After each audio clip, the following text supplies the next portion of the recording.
pega do verso 10. Falei que eu ia dar uma dica, né? Acabei não dando, né? Falei, vou dar uma dica. Comecei a olhar a pingar aqui, esse barulhinho do meu lado, acabei mudando. A dica: hoje nós não vamos projetar nenhum texto bíblico, nenhuma imagem de tópico. Eu prego em tópico. Vou dar uma dica para vocês. Anotem. Se você tem papel e caneta, anote, porque eu tenho certeza que o Senhor vai falar com você. Mais vale um lápis pequeno que uma mente grande. Eu vou pregar aqui, a hora que saiu da porta você já esquece.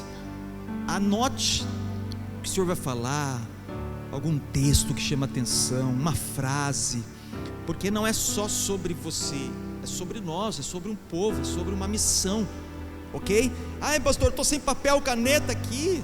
Tenta pedir para algum obreiro ali. Se não quer, pelo menos anote no celular, no seu bloco de notas. Só não fique sem anotar, porque eu não vou projetar nenhum texto bíblico. E se você não prestar atenção, você vai ficar voando aí. Daqui a pouco você está pensando na cantina e esquecendo do que o Senhor vai falar. Dito isso, dado o recado, Eclesiastes capítulo 2, verso 10. Vamos lá. Diz assim o texto: não me neguei nada que os meus olhos desejaram, não me recusei a dar prazer algum ao meu coração. Na verdade, eu me alegrei em todo o meu trabalho. Essa foi a recompensa de todo o meu esforço.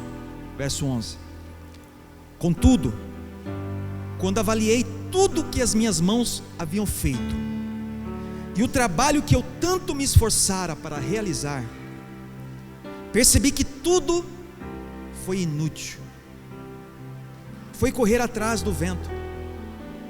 Não há qualquer proveito no que se faz debaixo do sol. Forte esse texto, hein? A gente vai se aprofundar nele. Escorrega o dedo um pouquinho, vai lá para o verso 17. Verso 17, preste atenção. E aqui está o cerne dessa mensagem, tá? É daqui que eu pensei, que fluiu, que saiu essa mensagem. Verso 17 do capítulo 2: por isso desprezei a vida. Alguma versão está diferente? Alguma palavra diferente? Qual que está aí na sua, irmão? Odiei. A versão NVT fala: por isso passei a odiar a minha vida, pois o trabalho que se faz debaixo do sol pareceu-se muito pesado. Tudo era inútil, era correr atrás do vento. E aí eu perguntei, essa versão é da NVT, a NVI fala: por isso eu desprezei. Mas a NVT, a nova versão traduzida, ela fala: por isso eu passei a odiar a minha vida. Forte esse texto, hein? Vamos orar? Jesus, nós precisamos da sua revelação agora, da tua palavra, que o Senhor quer tratar conosco como uma igreja, como uma comunidade, como uma família, como amigos, como pessoas, quando nós somos enviados diante dessa palavra tão profunda, ao mesmo tempo filosófica, e pensar sobre isso começa já a nos perturbar, Jesus. Então venha trazer luz e clareza sobre essa palavra, ao teu povo que aqui está, a quem está vendo ao vivo, a quem vai ver essa gravação depois, que seja revelada a palavra ao coração de cada um, em nome de Jesus, amém, amém. Eu quero iniciar com uma história bem rapidinha, uma história que eu escutei hoje inclusive. Diz que em uma sala de aula, o professor, era a última aula daquela turma, e um aluno que sentava ao fundo, que pouco falava, pouco perguntava, pouco se expressava. Aliás, o fundão, às vezes na sala de aula é sempre o fundão da bagunça, não é assim? Na classe de aula, sempre a turma do fundo, não é? Na sala de aula, não é assim ou não? É sempre assim, né? E esse aluno estava lá no fundo, e todos estavam ansiosos, querendo ir embora, era a última aula. E aí um aluno pergunta para o professor: professor, levanta a mão, professor, qual é o significado da vida? Qual é o significado da vida? E aí o professor, puxa vida, né? Pergunta filosófica, qual é o significado da vida? Aí ele vai nas coisas dele, pega um espelho, e aí dá esse espelho pro rapaz, o jovem, e aí ele fala: veja esse espelho, jovem, eu vou falar um pouquinho para você qual é o significado da vida através desse espelho. Esse espelho, eu tenho ele há muitos anos. Quando eu era menino, andando pelas ruas, houve um acidente de uma moto com um carro em uma rodovia, um acidente muito sério, e um dos estilhaços que tinham ali era esse espelho. Ele era um pouco grande até, e eu peguei esse espelho, eu achei ele muito bonito. Poucas vezes eu tinha visto um espelho, e para não me cortar, eu raspei ele no chão, deixei ele todo com os cantos arredondados, e comecei a guardei esse espelho comigo. E um belo dia eu estava com esse espelho. Durante muito tempo eu comecei a me olhar e me admirava nesse espelho, e eu me refletia, eu via ali, eu falava: que legal o espelho. E um certo dia, quando eu virava, o sol bateu nesse espelho e iluminou uma árvore lá na frente, muito escura que estava, e eu achei aquilo muito incrível. Eu comecei a brincar com aquilo, e o sol refletia, eu comecei a mirar em tudo que era escuro, de repente nas cavernas escuras, e nos quartos e nas casas, e eu via o sol batia, eu refletia aquela luz, e ao longo do tempo esse espelho ficou comigo muito tempo. E então eu compreendi que eu não era a luz, eu não tinha luz. A luz era o sol, que refletia essa luz desse espelho e jogava aos lugares escuros. E ele falou para esse aluno: esse é o sentido da vida. Nós não somos a luz, mas nós refletimos essa luz. A Bíblia diz, e ele começou a pregar para esse menino na sala de aula, a Bíblia diz que ele é a luz, e ele reflete a luz aonde está. E o menino começou a pensar sobre isso, sobre esse sentido da vida, de refletir algo que é dos céus. E aí eu ouvindo essa história hoje, eu achei intrigante, e lendo essa história de Salomão. A Bíblia diz que Salomão, o homem mais sábio, ele clama por sabedoria e o Senhor atende. Filho de Davi, sucessor, o que constrói o templo de Salomão. E ele segue os passos do seu pai, e de repente ele conquista territórios, ele expande o território que seu pai tinha alcançado, ele aumenta a riqueza de Israel. É um homem que fica conhecido em todo mundo, Salomão. E de repente em Eclesiastes, que é um livro filosófico, extremamente filosófico, quando nós olhamos tudo que ele está falando aqui, algo profundo para a gente olhar, em especial o verso 17, ele diz: por isso eu desprezei, por isso eu passei a odiar a minha vida. E isso bateu dentro de mim. Eu falei: Senhor, qual é o sentido disso? E aí nasce essa mensagem. Se você gosta de anotar, o tema dessa mensagem chama-se: encontre o sentido da vida. Encontre o sentido da vida. Ei, se você está perdido, igreja, se você está perdido, sem rumo, sem saber o que fazer, seja qual área da 360 graus da sua vida, é uma noite para refletirmos. Encontre o sentido, encontrar o sentido da vida. Então vamos lá, nós acabamos de ler esse texto, que essa palavra desprezei, odiei, ela é forte, ela chama atenção para nós, ela é forte, sim ou não, gente? A hora que vocês leem esse texto, não sei se vocês já tinham lido esse verso 17, por isso eu desprezei, por isso eu passei a odiar a minha vida. Isso é forte quando nós lemos, e aí quando nós vamos colocar a nossa vida dentro da Bíblia, eu comecei a achar intrigante isso. Você já parou para pensar sobre isso que eu estou querendo dizer no verso 17? Alguém dizendo isso?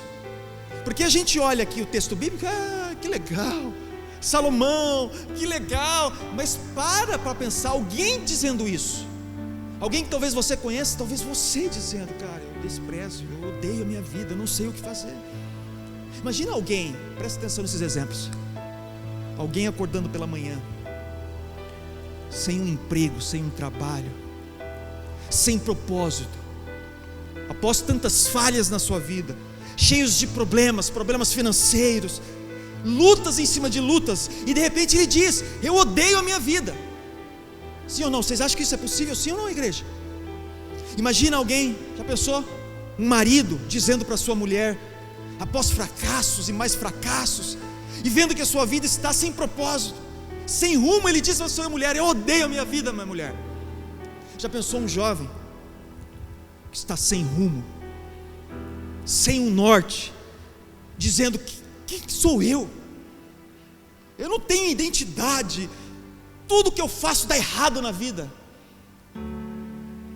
Às vezes esse jovem já caminhou pelas drogas, com péssimos amigos, não tem mais nenhuma esperança, e ele diz assim: eu odeio a minha vida é um fracasso. Ou seja, na NVI que eu li, eu desprezo a minha vida. Imagine alguém agora, não só dizendo, mas escrevendo isso em um livro, para isso ficar registrado para as pessoas. É o que Salomão fez. Ele não só disse: eu odeio a minha vida, eu desprezo a minha vida, não tem sentido. Ele não só falou, mas ele registrou em um livro para ficar registrado, para que as pessoas pudessem ver e ler e entender. Imagina isso, alguém não só falar, mas escrever: eu odeio a minha vida. Agora vem comigo, vamos lá. Imagine todos esses personagens que eu disse: o marido, o jovem, um homem, uma mulher que sai pela manhã, que está sem rumo na vida. Ei, talvez um deles seja você. Talvez um deles seja você, sem rumo, sem sentido, sem propósito, sem valor. Sabe quando a vida parece que está vazia? Sabe, sem sentido, parece que as coisas não avançam, sem propósito de vida. Você olha para um lado, são coisas que dizem, você olha para outro, é a política que está uma bagunça, você olha para outro, é a família que está bagunçada, você olha para cá, é a igreja, aí você olha para cá, isso você fica maluco. Aí você olha para si mesmo e você começa a olhar suas mazelas, as coisas que acontecem, e você daqui a pouco está dizendo: eu odeio a minha vida, cara. Sabe, talvez muitos de nós estamos passando os mesmos sentimentos de Salomão, querendo ter a mesma filosofia de vida, na busca pela felicidade, a mesma fala e atitude de Salomão. Sabe qual foi a fala e a atitude de Salomão?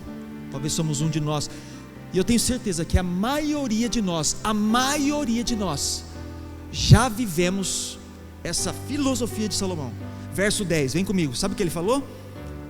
Eu tenho certeza que quase todos de nós, se não todos que aqui estão, já experimentou ou está vivendo essa filosofia, essa forma de pensar, este sentimento que Salomão estava pela busca pela felicidade. Verso 10, sabe o que fala? Eu não me neguei nada que meus olhos desejaram. Eu não me recusei a dar prazer algum ao meu coração. Você já viveu isso? Eu não me nego a nada. Eu quero ter todas as experiências. É assim que muitas vezes nós vivemos. Eu quero isso, eu desejo isso, eu vou fazer, custe o que custar. É o que Salomão está querendo dizer. O verso 10: eu não me neguei nada que os meus olhos desejaram, não me recusei a dar prazer algum ao meu coração. É uma experiência nova. Mas eu namoro, eu sou casado. Mas o que tem, né? Eu tenho uma experiência nova, fora deste relacionamento que eu estou, uma nova paixão, eu desejo isso. É o que Salomão está querendo dizer, igreja. É o que Salomão está querendo dizer. Agora, vamos ler esse texto de Eclesiastes 2, porque nós lemos o verso 10, o que nós lemos? Lá no início nós lemos o verso 10, o 11 e o 17, né? É isso, igreja? Então vem comigo agora, vamos ler o contexto inteiro. Vem comigo no verso 1, Eclesiastes 2, preste atenção o que ele está colocando na mesa como um coração dele, para você entender como estava o coração desse homem. Então, Eclesiastes capítulo 2, o verso 1, preste atenção, ó. O texto diz assim, vamos lá, abra aí, porque nós não vamos projetar, para você ler o texto certinho. O texto diz assim, ó: pensei comigo mesmo, vou experimentar a alegria, descubra as coisas boas da vida, mas isso também se revelou inútil. Inútil. Tem alguma palavra diferente aí na sua Bíblia? Vamos lá? Qual que é, irmão? Vaidade. Vaidade ou inútil. Sabe a palavra hebraica aqui para vaidade? A palavra, o sentido da palavra vaidade que é rebel, é como um vapor, como bolha de sabão. É um vapor, sabe vapor? Fumaça. Isso é que ele está querendo dizer aqui. É inútil, você faz assim, ó, some. Esse é o sentido que o autor, que Salomão quis colocar. Então vamos ler novamente. Vou experimentar a alegria, descubra as coisas boas da vida, mas isso também se revelou inútil, ou isso é vaidade. E o sentido da vaidade aqui é um vapor, é uma fumaça, é bolha de sabão, é bonito, mas se dispersa rapidamente. É isso que ele está querendo dizer aqui. Vamos continuar? Vamos continuar. Verso 2: concluí que o rir é loucura, e a alegria de nada vale. Olha que interessante o que Salomão está querendo dizer. Acompanhe na sua Bíblia, hein, para você não ficar igual o Salomão está querendo aqui, hein, bolha de sabão aí, catando, né, com vapor aí perdido. Acompanhe aí, pô. Verso 3, vem comigo, ó. Presta atenção o que ele começa a falar a partir de agora. Olha as dicas que ele dá. Decidi-me entregar ao vinho e à extravagância, mantendo, porém, a mente orientada pela sabedoria. Eu queria saber o que valesse a pena debaixo do céu, nos poucos dias da vida humana. Verso 4: lancei-me a grandes projetos. Gente, presta atenção no que esse homem fez. Construí casas, plantei vinhas, fiz jardins e pomares, e neles plantei todo tipo de árvore frutífera. Construí também reservatórios para regar os meus bosques verdejantes. Presta atenção no que esse cara fez, gente. Não é que ele plantou uma rosa no quintal dele. Não é que ele passou uma mão de tinta no apartamento dele. Não, o cara, olha só, ele construiu casas, ele plantou vinhas. Presta atenção no que esse cara fez. Verso 7: comprei escravos e escravas, e tive escravos que nasceram em minha casa. Ou seja, geração, foi vindo uma nova geração, o povo servindo ele. Além disso, tive mais bois e ovelhas do que todos os que antes de mim em Jerusalém. Presta atenção no tanto que esse cara teve, o tanto que esse cara teve. Verso 8, presta atenção: ajuntei-me para mim prata e ouro, tesouros de reis e de províncias. Gente, não é aquele relógio que a gente esconde debaixo do colchão, sabe aquele branco oriente? Não, o cara juntou ouro, tesouro de outros reis. Imagina a fortuna desse homem, imagina só. Presta atenção agora a continuação: servir-me de cantores e cantoras. Então ele estava lá no palácio, tinha gente cantando, louvando e tal. Eu li isso aqui, eu achei intrigante demais. E também de um harém. Você tem noção? Você sabe o que é harém? O cara tinha um harém, gente. Um harém. A Bíblia diz lá em... Depois vocês confirmem, anota por favor, depois alguém de vocês confirma para mim, se é 1 de Reis, capítulo 11, verso 3. Salomão teve mais de 1000 mulheres. Mais de 1000 mulheres, é isso, Lúcia? É isso? Confirma, eu não lembro. Eu lembro que é de cabeça, acho que 1 de Reis, capítulo 11. Não sei se é o verso 3. O cara tinha um harém. Presta atenção no que ele está querendo dizer a respeito disso. Ou seja, vamos continuar aqui, a parte B do verso 8: servi-me de cantores e cantoras e também de um harém, as delícias do homem. Verso 9: tornei-me mais famoso e poderoso do que todos os que vieram em Jerusalém antes de mim, conservando comigo a minha sabedoria, para que depois ele possa virar lá na frente e falar: isso tudo é inútil, eu odeio a minha vida, eu desprezo a minha vida, eu desprezo a minha vida. Gente, para pensar essas coisas que estão escritas aqui nesses versos que nós lemos. Vem nos trazer um grande alerta. Imagine se você tivesse apenas uma dessas coisas que está escrita aqui, apenas uma, escolhe uma só, apenas uma dessas coisas que Salomão escreveu aqui. Às vezes somos nós dizendo isso. Não, porque se eu for um empresário de sucesso mesmo, um empreendedor, conforme está no verso 4, é o que ele está querendo dizer, né? Eu fui um construtor. Então, se eu for um empresário de verdade, aí sim é que eu serei feliz. Aí sim é que eu serei feliz. E sabe o que Salomão fala diante disso? Tudo isso é vaidade. Tudo isso é inútil. Ele diz assim, ó: eu desprezo a minha vida, eu odeio a minha vida. De nada adianta isso. Ou se a gente falasse, não, a minha alegria, na verdade, a felicidade, o sentido da vida está quando tiver uma noite de prazer. Pega aí o harém. Não, eu preciso de uma noite de prazer, sabe? É o harém que eu preciso. Isso é o que vai fazer eu feliz. Ou nós pensamos que quando eu tiver a roupa da moda, o dinheiro, as riquezas que Salomão tanto espera, começa a pensar e pensa em alguma coisa. A fama que ele fala que diz, isso é que vai me fazer feliz. Isso é na verdade. E sabe o que Salomão fala? Tudo isso é vaidade. É inútil. Ele finaliza assim: eu odeio a minha vida. E aí eu fico pensando em tudo isso. Como entender tudo isso? Qual é a resposta para tudo isso? Como entender tudo isso? E aí eu quero trazer uma reflexão para nós começarmos a pensar com vocês. Anote aí. Você precisa saber, para entender isso que Salomão está querendo dizer. E isso só vai fazer sentido para você, porque senão você vai correr atrás das coisas igual Salomão está, e nunca vai fazer sentido. Só vai fazer sentido essa fala de Salomão. Eu vi que era inútil, vaidade, vapor, fumaça,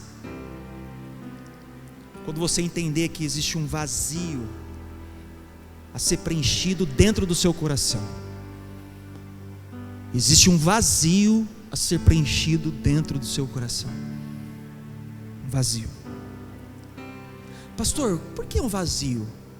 Isso é bíblico? Não. Eu tenho um vazio dentro de mim. Está em Eclesiastes, capítulo 3 agora, verso 11. Para você entender que todos nós nascemos com um vazio dentro do coração. Todos nós. Olha o verso 11, o que diz, ó: ele fez tudo apropriado ao seu tempo. Também pôs no coração do homem o anseio pela a eternidade. E mesmo assim, este não consegue compreender inteiramente o que Deus fez. Vocês conseguiram entender aqui? Ele colocou no coração do homem, é de fábrica isso, o desejo, o anseio pela eternidade. Por isso que todos nós buscamos alguma coisa, alguma forma para preencher esse vazio, essa eternitude que está dentro de nós, essa eternidade, esse buraco que está dentro de nós. Todos nós nascemos com esse buraco. E sabe, esse buraco que está dentro de nós, ele é um encaixe perfeito para a morada do Senhor, para a morada do Espírito Santo, porque é isso que está em Eclesiastes 3:11. Ele colocou em nós um anseio pela eternidade. Então nós nascemos de fábrica com um buraco dentro de nós. Só que ao longo da vida nós buscamos preencher esse vazio a todo custo e de várias maneiras. Sim ou não, igreja? A todo custo. Veja a sua vida, nossa, você, seu amigo, parente, irmão, quem trabalha com você, como é uma busca para preencher este vazio que está no coração. Não é uma busca desenfreada, sim ou não? Você já não viveu dessa forma, tentando preencher esse vazio? Há quem busque preencher com drogas, por exemplo. Há quem busque pelo prazer, seja ela qual for e como for. Há quem busque esse preenchimento em pessoas. Não, o dia que eu casar, o dia que eu namorar, é o pastor, é o cantor, é quem... Não preenche. Há um buraco dentro do ser humano que não preenche com coisas, com pessoas, com dinheiro, com objetos, com lugares. Talvez você esteja falando: pastor, como que é isso? Esse buraco, pensa numa pecinha de quebra-cabeça. Sabe uma pecinha de quebra-cabeça? Pensa que aqui tem um desenho de um quebra-cabeça, e a peça perfeita para encaixar é o Espírito Santo. Amém, igreja? É o Espírito Santo. Então há um vazio a ser preenchido dentro do coração. Pastor, como entender o sentido da vida? Primeira coisa, você precisa compreender que existe um vazio, e você não vai conseguir preencher esse vazio em lugares, em pessoas, com dinheiro, com coisas, com objetos. Mas é quando eu fizer a viagem. Não é, porque acabou a viagem, continua um buraco dentro do seu coração. Não, é uma noite, é um copo, é uma mesa, é uma droga. Não é, passou o momento, o efeito, o vazio continua. E esse buraco perfeito é o Espírito Santo. É o Espírito Santo. E eu sei que talvez você esteja dizendo, pastor, mas eu sei que eu vivi assim como Salomão, e permiti viver todas as experiências possíveis de vida, em busca de um sentido, mas eu não encontrei, pastor. Eu estou triste, desanimado, eu não tenho forças. Como que eu faço? Como que eu começo a encontrar um sentido, um propósito para a vida? Como que é isso, pastor? Vamos começar a nos aprofundar agora no sentido de esperança. Eu iniciei falando de uma forma filosófica, apresentando Salomão, dizendo que ele despreza, odeia, e que nós temos um buraco. Agora eu quero começar a abrir uma porta de esperança, e eu quero trazer para você uma palavra que não desanime. Não desanime. Pastor, mas eu vivi como Salomão. Ou talvez eu esteja vivendo como Salomão, buscando todas as experiências possíveis para encontrar uma felicidade, um sentido de vida. Aliás, esse é o tema: encontre o sentido da vida. Eu estou com um pensamento como de Salomão, pastor. Eu venho para cá, tento encontrar o sentido, felicidade, mas não é. Eu venho para cá, não é. E vou para cá, e eu vou a lugares, eu sento em algumas coisas, eu falo, mas não encontro uma felicidade, não encontro o sentido da vida. Então deixa eu falar, esse é um princípio agora para começarmos a abrir uma porta para nós. Não desanime, igreja. Ei, 2 de Coríntios, vamos dar um salto lá para frente agora. 2 de Coríntios, se você quer abrir ou pelo menos anotar, capítulo 4, o verso 16. Vai lá para o Novo Testamento. Vamos ler só uma parte A. O texto diz assim, ó, anota aí para a gente ganhar tempo. O texto de Coríntios diz assim, ó: por isso não desanimamos. Cara, o apóstolo Paulo escreve essa carta aqui, e eu quero me aprofundar dela. Eu só vou pegar esse trechinho A. Não desanimamos. É isso que eu estou querendo dizer. Não desanime. Não desanime, a coisa está difícil, pastor. Eu vivi como Salomão, uma loucura. Então não desanime. Talvez você anda cabisbaixo, sem alegria, você não tem felicidade, você não tem prazer, irmãos. Não tem prazer mais na vida, não vê sentido, alegria. O sol pode estar raiando, ou pode estar um tempo de chuva, que há uma dor dentro de você. Então a palavra para nós aqui, ó, não desanime, é encontrar um sentido de vida. Sabe quem escreve esse texto aqui, ó? Não sei se você abriu 2 de Coríntios capítulo 4, esse verso 16, a partinha A apenas. É o apóstolo Paulo. É o oposto do que Salomão está propondo, igreja. É o oposto. Porque Paulo, ele não tinha nada, não tinha dinheiro, não tinha salário, ele não tinha nenhuma casa para ficar, era itinerante. Me abençoa, dá um prato de comida e tal. E ele diz: não desanima.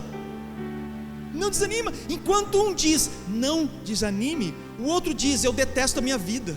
Você está prestando atenção nisso?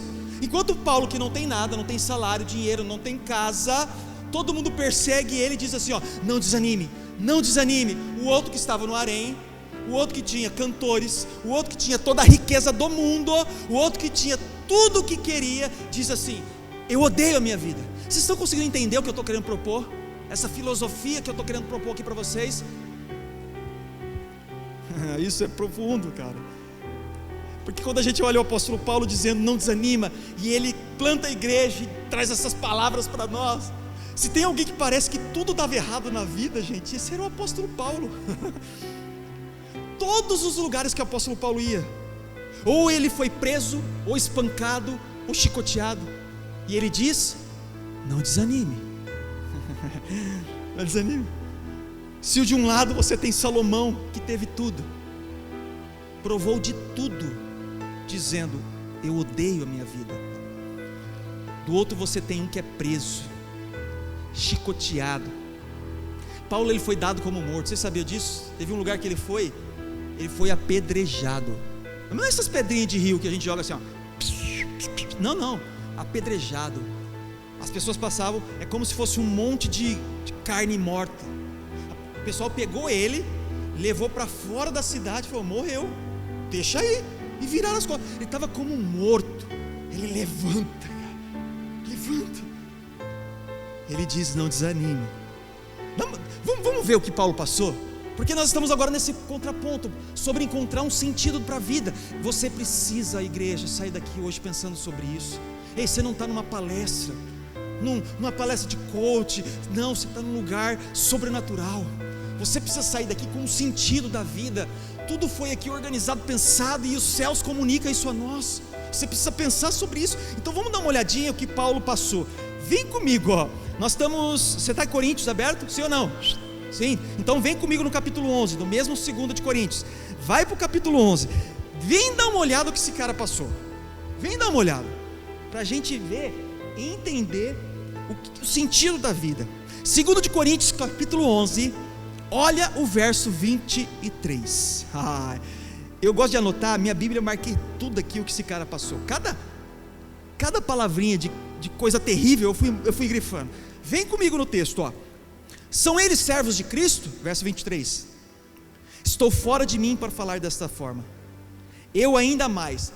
Presta atenção que ele começa a falar a partir de agora. Trabalhei muito mais. Fui encarcerado mais vezes. Fui açoitado mais severamente. E exposto à morte repetidas vezes. Não uma vez, repetidas vezes. Verso 24. 5 vezes recebi dos judeus 39 açoites. Quantas vezes ele recebeu 39 açoites? Quantas? 5. Esse açoite aqui, só pausa. Este açoite que Paulo recebeu é o mesmo açoite que Jesus recebeu. É uma lei que tem, eu não vou me lembrar de cabeça, irmãos, mas está em Deuteronômio, que o judeu, ele tinha que dar 40 chicotes. Só que eles tinham que dar uma a menos, porque se eles passassem, desse 41, eles eram amaldiçoados e tal. Então eles davam 39, por isso que ele fala que 39 açoites. Na verdade a regra era 40, só que eles davam uma a menos. Este aqui é os mesmos açoites que Jesus recebeu, só que ele recebeu 5 vezes. 5 vezes esse açoite que Jesus recebeu. Vamos lá continuar? 3 vezes, verso 25. Fui golpeado com varas, uma vez apedrejado, 3 vezes sofri naufrágio, passei uma noite e um dia exposto à fúria do mar, estive continuamente viajando de uma parte a outra, enfrentei perigos nos rios, perigos de assaltantes, perigo dos meus compatriotas, perigo dos gentios, perigos na cidade, no deserto, no mar, e perigo dos falsos irmãos. Ou seja, o cara vai ter perigo, a vida dele, cara. Verso 27. Trabalhei arduamente, muitas vezes fiquei em jejum, suportei frio e nudez. Além disso, enfrento diariamente uma pressão interior, a saber, a minha preocupação com todas as igrejas. Preste atenção à vida desse cara. E aí ele vira para nós e fala o quê? Não desanime. Não desanime. Não desanime. Cara, o que esse cara tem? O que o apóstolo Paulo tem? O que ele viu, igreja? O que aconteceu com esse homem? Que se comparado com Salomão parece uma loucura. O cara no harém, palácio, comida na boca, cantor, dinheiro, riqueza, boi e tal, expansão. Diz que odeia, para um que viveu isso aqui, falar: não desanime, não desanime. O que esse homem tem? O que esse homem viu? Como não desanimar? Eis a questão: como não desanimar da vida? Como encontrar um sentido para a vida? Como não desanimar, irmãos? Porque se ele está falando não desanime, então como eu não desanimo, pastor? Porque o mundo nos pressiona.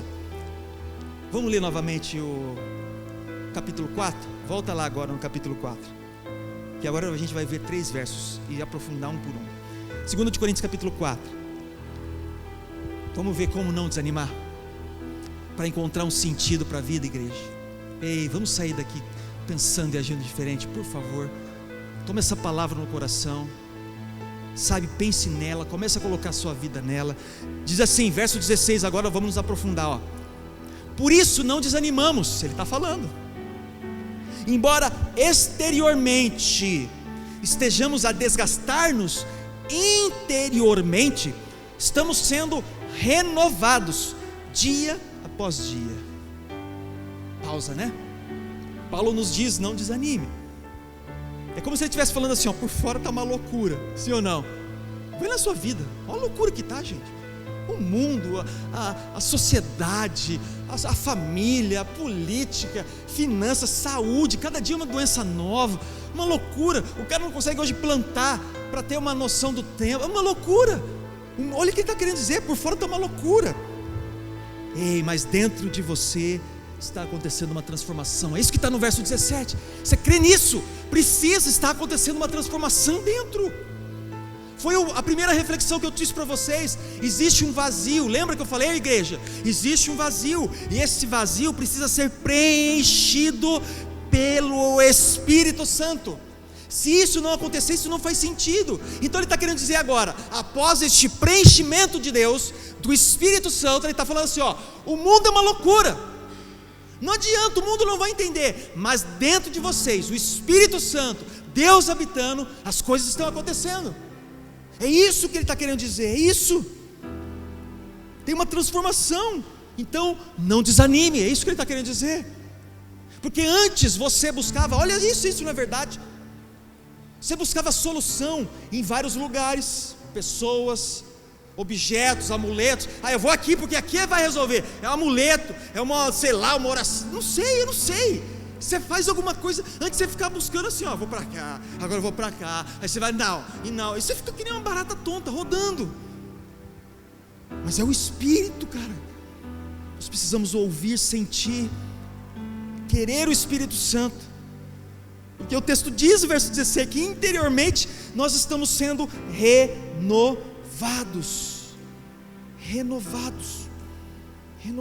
cara. Renovados. Olha o verso 17. Olha o verso 17, ó. Vamos continuar, porque nós estamos falando, não desanime. Como não desanimar? Então, há uma morada dentro de nós que está crescendo. Então, por isso nós não vamos desanimar. Verso 17. Pois os nossos sofrimentos leves e momentâneos, para pensar. Paulo está falando, ele teve sofrimento leve e momentâneo, gente? De jeito nenhum. O sofrimento leve e momentâneo é nosso, né? Que choveu hoje. Ui, rapaz, choveu, hein? Atrapalhou a minha ida para jogar um futebol. Esse é o que a gente fala. Olha o que esse homem viveu. E ele fala assim, ó, se ele está falando que os BO dele é leve e momentâneo, o que é o nosso então? Você está querendo entender?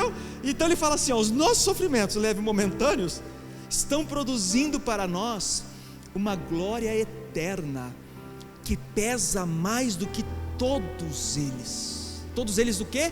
Os sofrimentos. Então ele está dizendo, não desanima, encontre o sentido para a vida, não desanima, porque esses sofrimentos que você está passando, meu irmão, vai e está produzindo fruto, produz fruto. Tem uma frase, gente, que eu amo essa frase, eu falei com alguém, não sei que dia, não sei, grava essa frase, presta atenção. Todo problema, dor e sofrimento vem acompanhado de uma semente chamada aprendizado e bênção. E essa semente, ou ela é igual ou maior que o problema. Fez sentido? Pensou sobre isso? Pensou? Todo problema, dor, sofrimento, ela vem acompanhada de uma semente chamada aprendizado e bênção. E essa semente, aprendizado e bênção, ou ela é igual ou maior que este problema que você está vivendo. É nisso que eu creio. Se não, sabe o que a gente faz? Fica louco. Olha a nossa vida, olha o mundo, olha a loucura, olha a família, olha as finanças, olha a saúde. A gente fica louco. Então o que eu creio? Que nós estamos crescendo e crescendo. Ei, presta atenção, igreja. Sabe qual que é o segredo para você resolver os seus problemas? Sabe qual que é o segredo? Ai, pastor, tem um segredo. É não resolver os problemas. Nós achamos que só seremos felizes se nós não tivermos problemas. Salomão achou isso, sabe?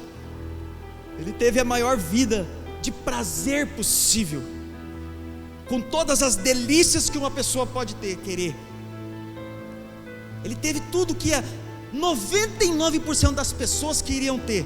Chama-se poder, fama. Mas ele entendeu que tudo isso era inútil, vaidade, fumaça. E aí ele diz: eu odeio a minha vida, eu odeio. Então, sobre os problemas, é ter algo na sua vida que é maior que os problemas. E aí, gente, entenda isso. A minha caminhada cristã, eu comecei a entender isso, e isso vai tirando pesos, porque o que tem em mim, o que habita em mim, é maior do que tudo que está em volta como um problemaço. Aliás, isso é o que está em 1 João capítulo 4, verso 4. Maior é o que está em nós. Então você precisa compreender sobre isso, porque senão, sabe o que nós acontecemos? Nós idolatramos o problema e nós falamos: Senhor, o Senhor não é nada comparado a esse BO que eu estou passando. Então o que nós temos que fazer? Glorificar, adorar, crer, viver pela fé. E é assim que é a vida de um cristão. É assim que nós temos que avançar. E o verso 18, olha o verso 18: e assim fixamos os olhos. Grifa isso, cara. Fixe os olhos, não naquilo que se vê, mas no que não se vê, pois o que se vê é transitório, mas o que não se vê é eterno. Aqui o problema da ansiedade, dos problemas, do casamento acabando, loucura de jovem, de idoso, do mundo, da igreja, é aqui, sabe, a gente fica fixando os olhos, dando crédito só para aquilo que a gente vê, e a gente se esquece do sobrenatural. Olha o que o apóstolo Paulo está falando. Paulo entendeu isso, gente.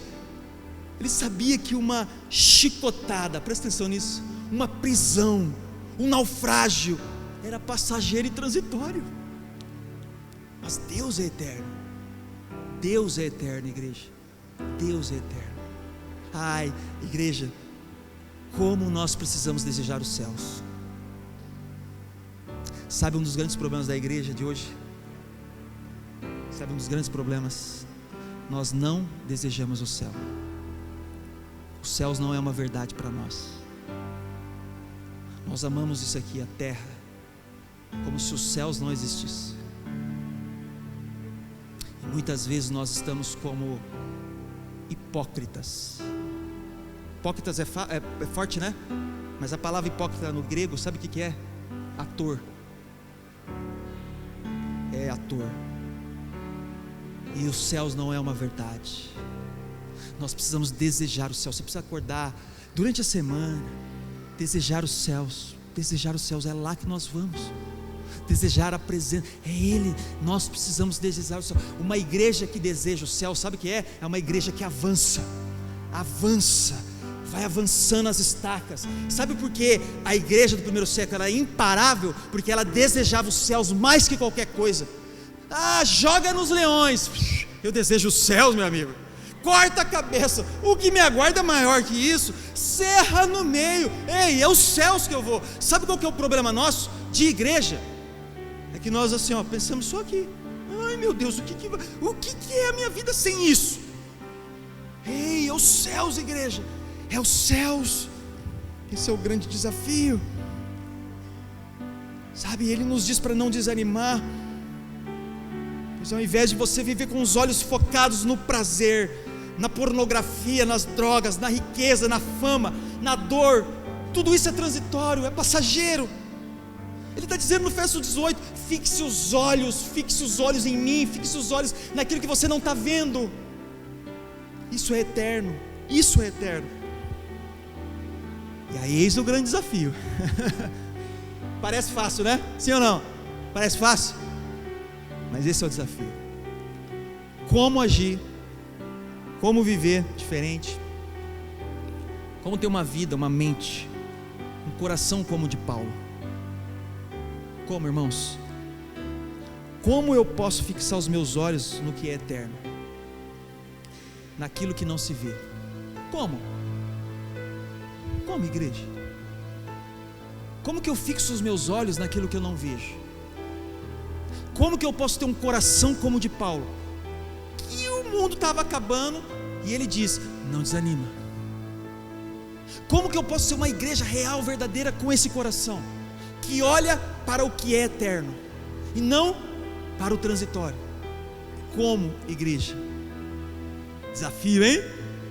Vamos ir descendo agora a finalização para saber como a gente pode pensar sobre isso. Abra Colossenses para a gente pensar um pouquinho mais. Capítulo 3, o verso 1 diz assim, ó. Eu falei para você anotar, né? Tem mais algumas coisas que ainda a gente vai falar. Então anote sim, anote os textos bíblicos. Colossenses 3, verso 1 e 2 diz: portanto, já que vocês ressuscitaram com Cristo, já que vocês fizeram o quê? Ressuscitou com Cristo. Há alguém que ressuscitou com Cristo? Ei, há alguém? Amém? Então vamos lá. Procurem as coisas que são do alto, onde Cristo está sentado à direita. Mantenha o pensamento nas coisas do alto e não nas coisas terrenas. Isso que Paulo está querendo dizer, cara. Mantenha os olhos fixos, os olhos fixos. E esse é o desafio. Como olhar para o eterno, ao invés para o natural? Como encontrar sentido para a vida? Como encontrar, irmãos? Eu quero deixar 3 dicas para a gente caminhar para o final. Como encontrar? Primeira dica: ore. Isso é isso? Ore. Oração. Igreja, desenvolva essa prática. Isso é disciplina espiritual. Desenvolva essa disciplina. É uma arma poderosa. Desenvolva essa que é a melhor forma, a melhor maneira de nos tornarmos conscientes do que é eterno, ao invés do que é temporário. É a melhor forma, igreja. Oração. Sabe, para a gente encontrar esse sentido, o propósito da vida, a felicidade verdadeira, é preciso olhar para o eterno.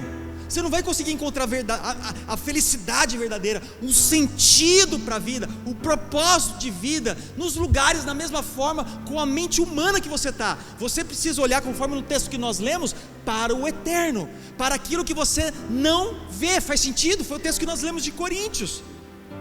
Então é preciso ter os olhos fixos em Jesus, e isso é relacionamento, isso é oração.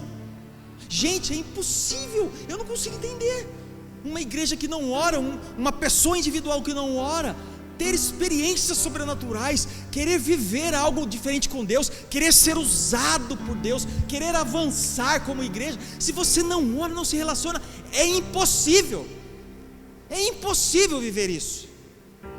É impossível.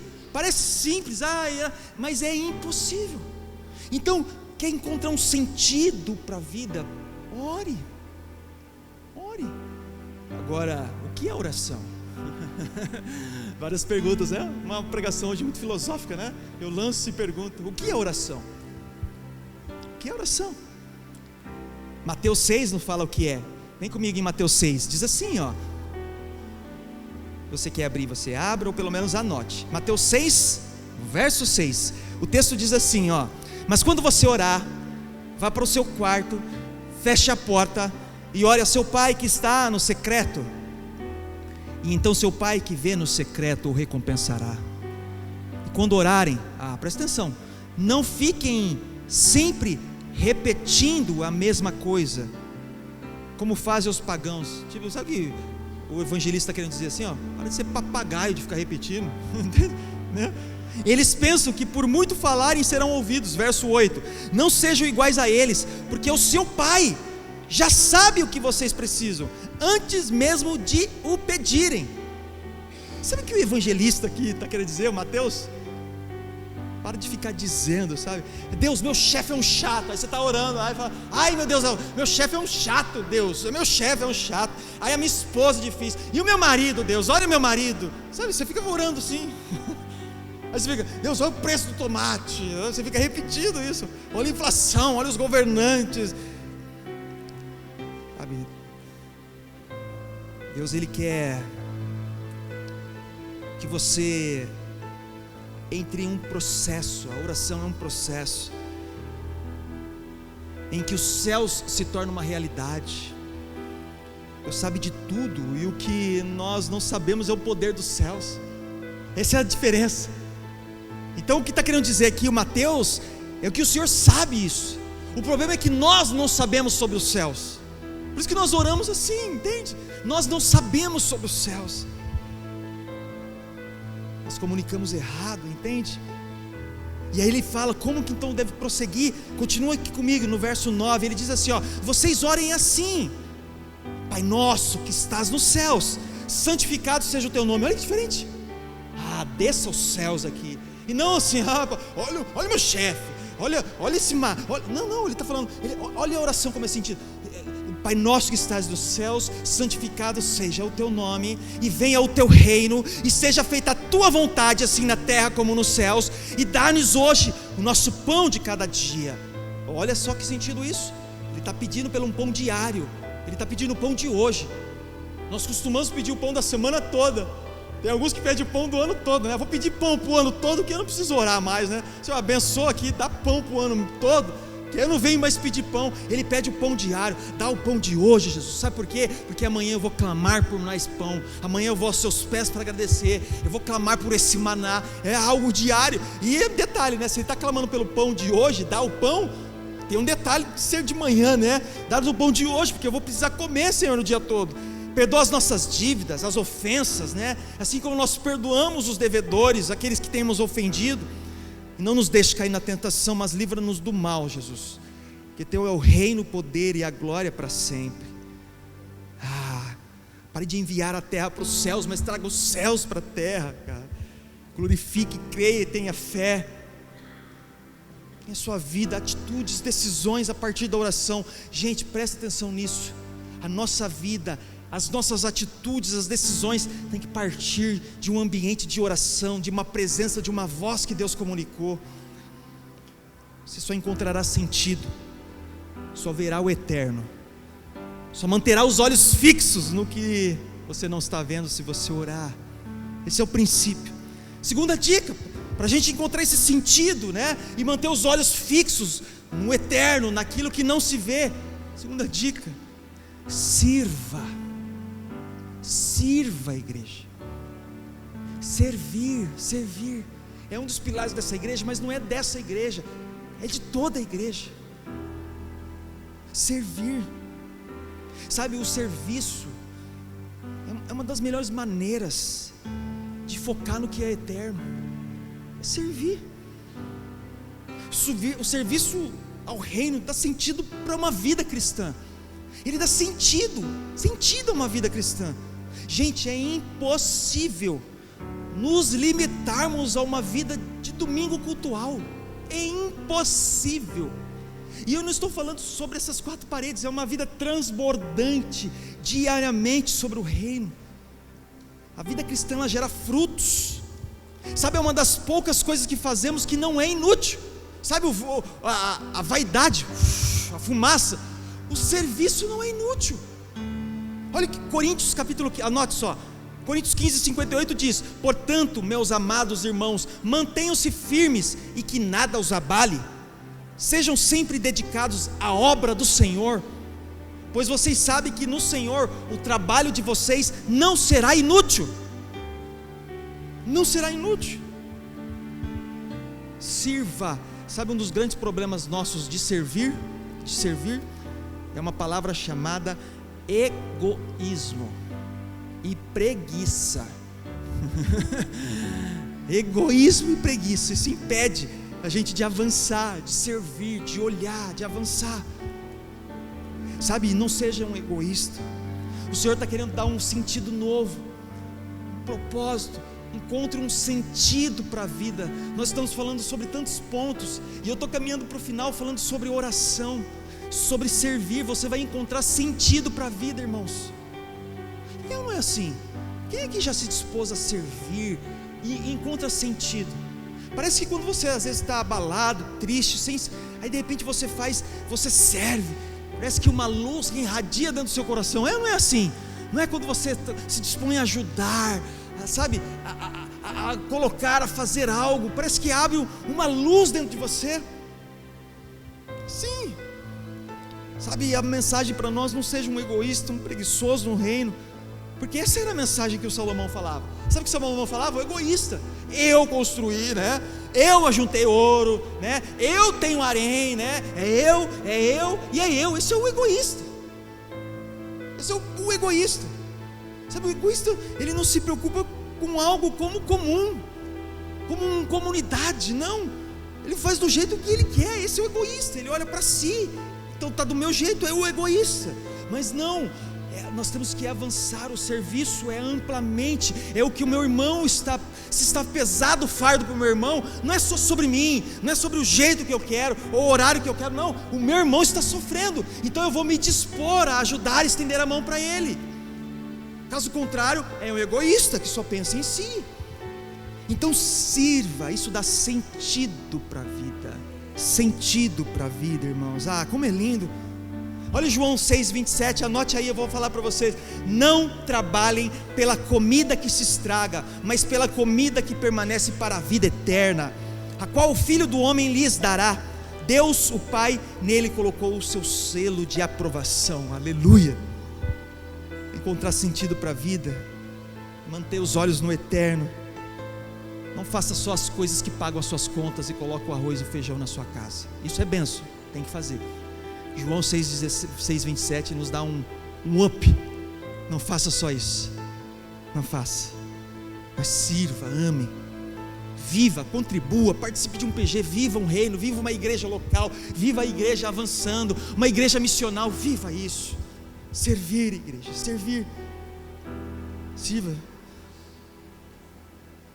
Talento que você tem, a inteligência que você tem, o dinheiro, o conhecimento, o network que você tem, não é somente para você.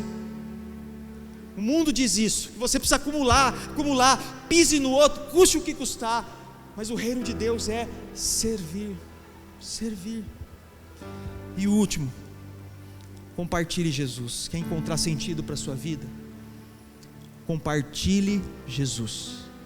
Isso não é só tarefa para o pregador que está aqui no domingo, ou para o seu líder de PG na segunda, na quarta. Não, essa é uma missão nossa. Compartilhe. Nós precisamos falar, compartilhar, testemunhar Jesus. Você faz isso, o dia fica incrível. Você está lá de repente no seu trabalho, empacotando algo, cortando um cabelo, fazendo uma unha, levando uma caixa, vendendo, atendendo, um telefone, vendendo alguma coisa, um bilhete, eu não sei, você está lá e de repente os céus é colocado diante de você. Você é um missional do Senhor. Compartilhe, isso dá sentido para a vida. Nós não somos colocados só para amanhecer na segunda, trabalhar, ir para casa, brigar e vai, aí briga no outro dia. Isso não é, isso é a vida de Salomão. A vida que o apóstolo Paulo está querendo propor é: compartilhe o reino, sirva, ore. É isso que nós estamos propondo.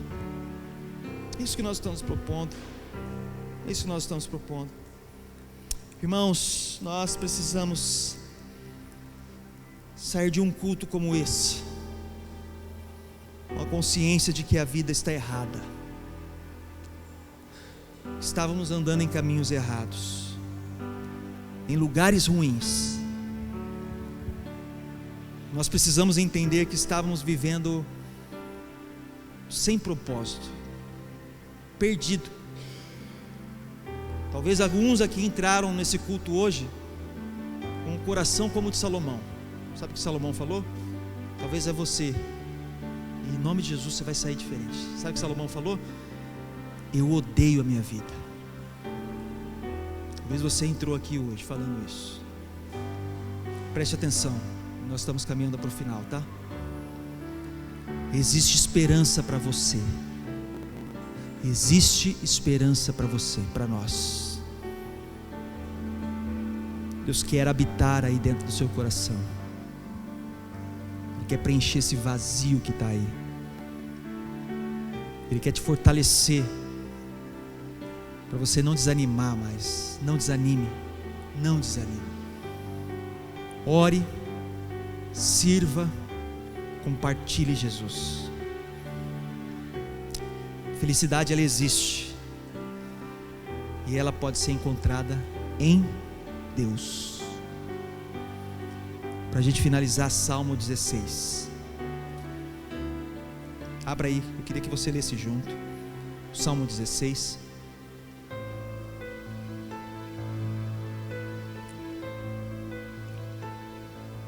Nós vamos ler ele inteirinho. E o verso 11 você vai grifar ele, tá? Grifa o verso 11. Já grifa aí se você quer, que ele vai chamar a atenção na hora que você ler. Salmo 16. O texto diz assim: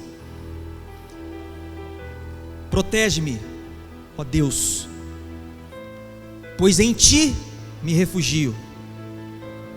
Ao Senhor declaro: tu és o meu Senhor, eu não tenho bem nenhum além de ti. Quanto aos fiéis que há na terra, eles é que são os notáveis e que está todo o meu prazer. Grande será o sofrimento dos que correm atrás de outros deuses, com letra minúscula, preste atenção nisso. Não participarei dos seus sacrifícios de sangue, e os meus lábios nem mencionarão os seus nomes. Que são coisas contrárias ao que Deus faz, o que Deus está aprovando. O que Deus não aprova, você não deve participar. Verso 4 está dizendo isso. Verso 5: Senhor, tu és a minha porção e o meu cálice, és tu que garantes o meu futuro. As divisas caíram para mim em lugares agradáveis, tenho uma bela herança. Bendirei o Senhor, que me aconselha na escura noite. O meu coração me ensina. Sempre tenho o Senhor diante de mim. Com Ele, à minha direita, não serei abalado. Por isso meu coração se alegra e no íntimo exulto. Mesmo o meu corpo repousará tranquilo, porque tu não me abandonarás no sepulcro, nem permitirás que o teu santo sofra decomposição. Isso é uma vida eterna, é os céus, desejar os céus. Verso 11, preste atenção nisso. Tu me farás conhecer a vereda da vida, a alegria plena da tua presença. Há alegria plena na tua presença. Existe alegria plena na presença de Deus. Existe alegria plena na presença de Deus. Eterno prazer à tua direita. Sabe, igreja, a felicidade existe e ela pode ser encontrada em Deus. Esse é o propósito da vida, é o sentido da vida. E eu queria que você ficasse de pé para nós orarmos sobre isso. Essa mensagem ela vai ficar gravada. Eu queria que você refletisse nela novamente depois. Você pensasse em cada ponto que foi falado, cada reflexão que foi feita. Você pode fechar os seus olhos. Se você pode fazer uma oração. Talvez você entrou aqui como Salomão, sem saber o que fazer da vida. Talvez você foi um Salomão da vida, buscando prazer em tudo que é lugar, tudo quanto é coisa. Você foi como um Salomão dizendo: não me neguei prazer nenhum. Talvez você já andou em lugares, esteve com pessoas, tocou em coisas, falou, viu, agiu, tudo em busca de uma resposta que você nunca encontrou. E aí talvez você disse para você mesmo em algum momento: eu desprezo a minha vida, eu odeio a minha vida, não tem sentido nenhum. Isso foi o que Salomão pensou, diante de o homem mais rico do mundo, o tanto de dinheiro, prazeres que ele teve. Ele disse que tudo era inútil. Por outro lado, a gente encontra o apóstolo Paulo, que mesmo perseguido, maltratado, preso, chicoteado, ele diz: não desanime. Paulo entendeu que uma vida de oração, uma vida de servir, uma vida de compartilhar o evangelho vale mais do que qualquer coisa passageira, seja ela boa ou ruim.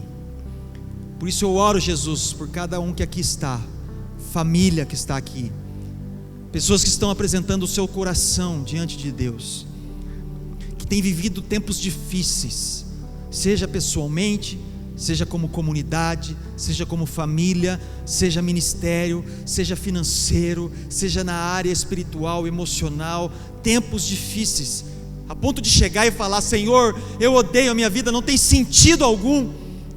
Ei, é uma noite de sair pensando e agindo diferente. O seu coração precisa ser preenchido, esse é o primeiro ponto. Se o seu coração não for preenchido pelo Senhor, clame por isso. As suas orações sejam: Senhor, preencha, entra nesse vazio que está dentro de mim. Essa tem que ser o princípio. Nós não entenderemos toda a parte B que vem. Se o Senhor não habitar, não faz sentido algum. Nós correremos e correremos atrás dessas coisas que Salomão falou que é inútil. Salomão falou: é inútil, isso é vaidade, é fumaça, é vapor que vai rapidamente.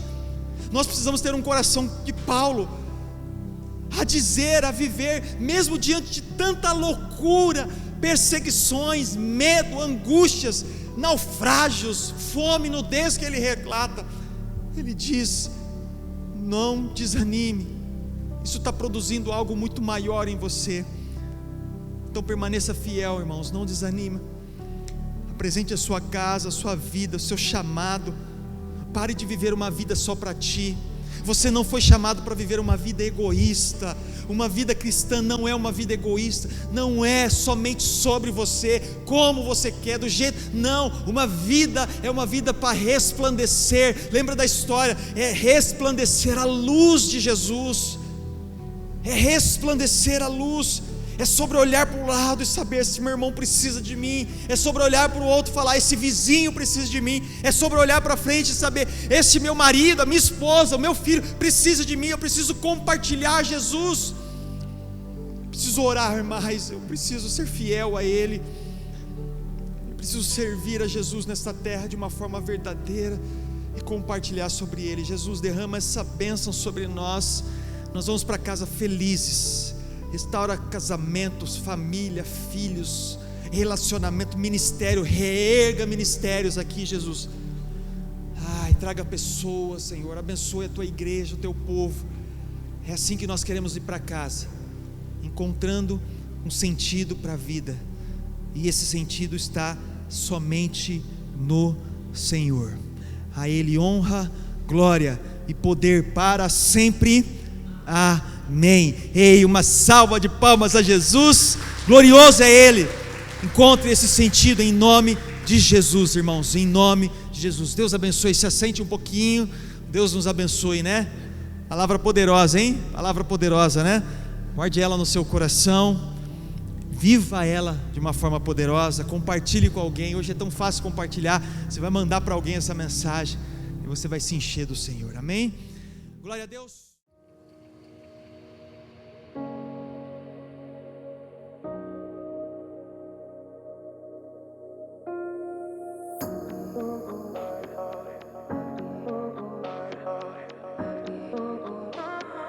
I could have